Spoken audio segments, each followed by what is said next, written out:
J'ai réalisé mon rêve, ces rêves français. Oui, ça existe, c'est pas que aux États-Unis qui existe, ça existe en France. C'est ça mon rêve français, je l'appelle. Parmi les nouveaux chefs, une étoile au guide Michelin parisien, le petit nouveau, c'est lui, Alan Geham. Son rêve français, comme il l'appelle, n'a pas toujours été une sinécure.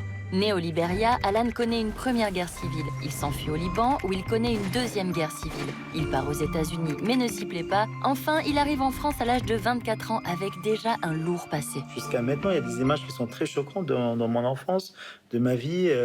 On partait à l'école, on dormait à l'école, on ne peut pas rentrer chez nous. Des camarades qu'on l'a perdus avec des missiles qui sont venus dans la maison. Et quand il y a de bombardements, on dormait toujours dans la cave. Et le lendemain matin, c'était la première chose, aller sur le balcon et regarder quelles maisons qui sont eues de missiles. Parce que les missiles partaient, le bombardement, c'est parti un peu à l'arrache. C'est au Liban qu'Alan rêve de gastronomie française, grâce aux émissions de télévision de grands chefs comme Joël Robuchon ou encore Paul Bocuse. Depuis 1 an et demi, j'ai commencé vraiment à assumer mon histoire, à dire que oui, j'ai dormi dans la rue, oui, j'ai commencé dans les bâtiments, oui, j'étais plongeur, je suis autodidacte, aucune formation, mais par contre, je suis passionné de ce métier-là. Je cuisine avec beaucoup d'émotion et je commence à mettre un peu de touche libanaise.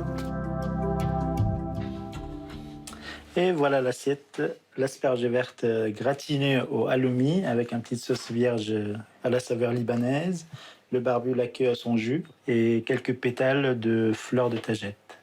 C'est la cuisine qu'on le fait, c'est la cuisine qu'on aime. C'est toujours entre la France et le Liban. Cet autodidacte de 43 ans vient d'obtenir une étoile Michelin, 4 ans seulement après avoir ouvert son premier établissement. Et ça, Alan, il n'en revient toujours pas. Être un chef étoilé ou un cuisinier étoilé, c'est comme un certificat. Comme moi, j'ai pas fait des études, j'ai eu jamais un certificat dans ma vie. C'est mon premier certificat en disant « T'es un bon cuisinier ». Pas « je suis un bon ». Nous sommes un bon cuisinier. Nous sommes une bonne équipe qu'on donne d'émotion à nos clients. Alors la question top chef, je suis obligée. Est-ce que, Alan, vous avez un plat signature? Écoutez, j'ai pas de plat signature. On a des produits des saisons. On respecte beaucoup la saison. C'est très important. Et moi, je me vois pas du tout garder une assiette pendant des années en disant c'est ça mon plat signature. Le matin, quand je me réveille, j'ai dit non, Alan, hier, c'était bof ton travail. Aujourd'hui, tu vas faire mieux que hier. Et depuis 20 ans, je dis toujours la même phrase. Je continue à me battre, à avancer, à évoluer, à avoir du plaisir. On rencontre avec les gens, tu t'occupes d'eux. C'est très beau.